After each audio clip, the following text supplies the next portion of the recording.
నానా ఈరోజు చీర కట్టుకున్నాను, బాగుందా? నీకేంటమ్మా మహాలక్ష్మిలా ఉన్నావు? ఏంటి చీర కట్టుకున్నావు ఈరోజు? మా కాలేజ్ లో ఫేర్వెల్ పార్టీ ఉంది.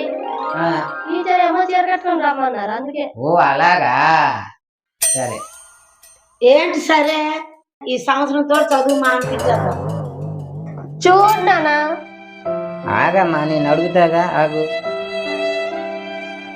ఏమైందా, ఎందుకు మానేయాల చదువు? లక్షలు లక్షలు ఖర్చు పెట్టుకుని ఎక్కడానికి చదివించగలము? ఆడపిల్లకి చదువు చాలులే, ఇంక పెళ్లి చేద్దాం. ఈ రోజుల్లో ఆడపిల్లకి పెళ్లి చేయాలంటే తక్కువలో కాదు, లక్షల్లో మాట. నా కూతురికంటే గుణవంతురాలు, ఊరికినే చేసుకుంటారు కట్నం లేకుండా. ఈ రోజుల్లో గుణం ఒకటి ఉంటే సరిపోదండి, ధనం కూడా ఉండాలా? ధనం ఏముందే, ఈ రోజు ఉంటది రేపు పోతుంది. గుణం మన ప్రాణం పోయే వరకు మనతోనే ఉంటది. నా కూతురికి ఏముంది, మంచి ముత్యం లాంటి. ఇది ఒక మంచి ముత్యం, మీరు ఒక స్వాతి ముత్యం, నేను మధ్యలో కంకరాలనా?